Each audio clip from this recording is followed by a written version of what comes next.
Ang nangungunang inabandona at makasaysayang mga guho sa Pilipinas, na nagtatampok ng mga kahangahangang site na puno ng natatanging pagkabulok ng arkitektura, kasaysayan ng panahon ng digmaan, at lokal na alamat. Ang mga location na ito ay nagsilbing mga linya ng depensa ng militar, garrison, o silungan sa panahon ng digmaan at ngayon ay nakatayo bilang mga bakanteng makasaysayang ruins. Narito ang top 10 abandoned places sa Luzon. Ngunit bago yan ay huwag kalimutan i-click ang like, subscribe button, and notification bell, para laging updated sa mga video na ating ginagawa, para sa inyong dagdag kaalaman. Salamat! 10. Bahay na Pula, Bulacan. Ang Bahay na Pula ay isang makasaysayang 1929 ancestral mansion sa San Ildefonso, Bulacan, na nagsilbing brutal na garrison ng militar at comfort station kung saan ikinulong at inabuso ng Imperial Japanese Army ang mga lokal na kababaihan noong World War II.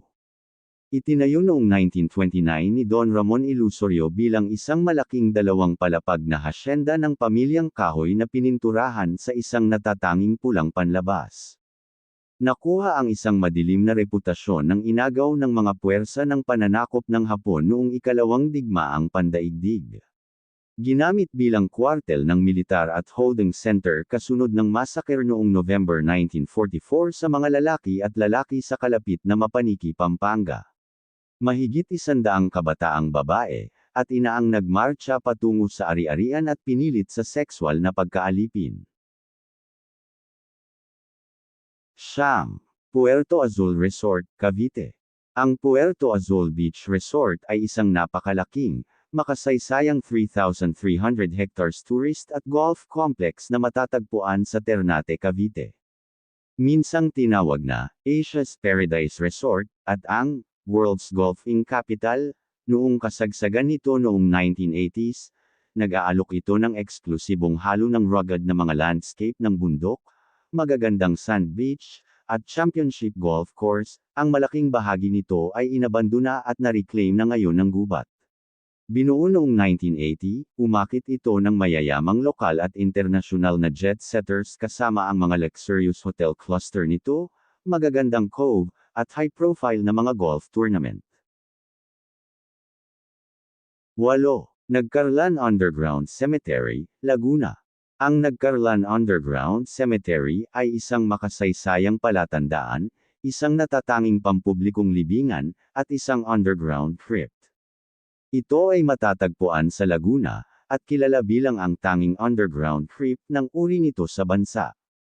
Itinayo noong 1845 sa ilalim ng isang French Franciscan priest na nagngangalang, nagtatampok ito ng circular Baroque style na disenyo na may mga pulang brick wall, wrought iron gate, at chapel. Noong 1896, ginamit ng mga revolusyonaryong Pilipino, o Katipunero ang underground crypt bilang isang lihim na tagpuan. Nang maglaon ay nagsilbing base at safe house noong digmaang Pilipino-Amerikano at para sa mga mandirigmang gerilya noong ikalawang digmaang pandaigdig. Idineklara itong National Historical Landmark noong 1973, at walang mga bagong libing na naganap doon simula noon. 7. Manila Film Center, Pasay City.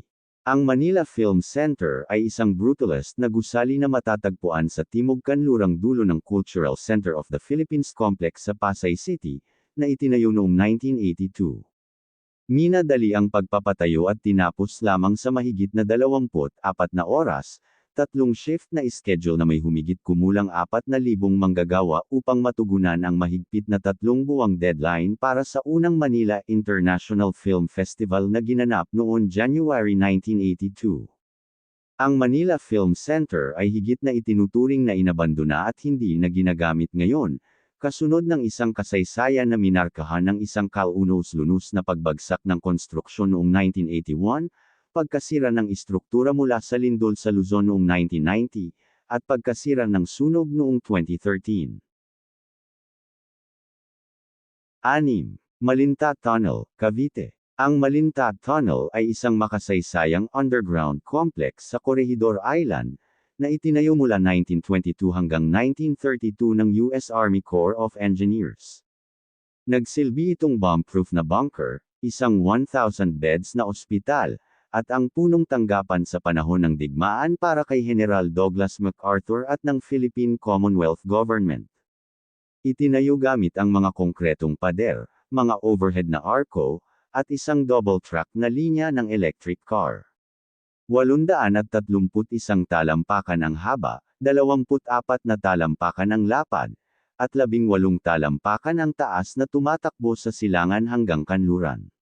Si Pangulong Manuel L. Quezon ay nanumpa sa panunungkulan para sa ikalawang termino malapit sa kanlurang pasukan noong December 1941. Nakuha ng mga puwersang Hapones noong May 1942, at kalaunan ay naging lugar ng malawakang pagsabog at pagkamatay ng mga tropang Hapon noong February 1945. 5. Capas National Shrine Grounds, Tarlac. Ang Capas National Shrine Grounds ay isang 54 hectares protected war memorial park sa Tarlac, na itinayo sa dating Camp O'Donnell Prisoner of War Concentration Camp para parangalan ang mga sundalong Pilipino at Amerikano na namatay doon sa pagtatapos ng Bataan Death March. Isang napakalaking 70 meters ang taas na kulay abong tore na nahahati sa 3 seksyon na kumakatawan sa pagkakaisa at kapayapaan ng Pilipinas, Estados Unidos, at Japan. Mahigit 30,000 puno ang nakatanim sa 35 ektarya ng parke, kung saan ang bawat individual na puno ay nagsisilbing simbolo ng buhay para sa isang sundalong nawalan ng buhay.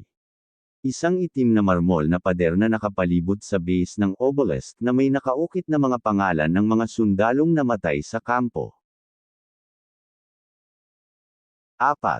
Abandoned Resort, Batangas. Ang kilalang abandonadong istruktura na madalas na tinutukoy bilang isang abandonadong resort o haunted mansion sa Taal Lake ay isang hindi pa tapos at derelict na ari-arian na matatagpuan sa Volcano Island, o malapit sa gilid ng lawa, crater, kadalasang lokal na nakatali sa mga lumang alamat o inabandonang mga proyekto sa pagpapaunlad tulad ng aborted Korean Spa Project o ROMORD na mga ari-arian ng Marcos Serra.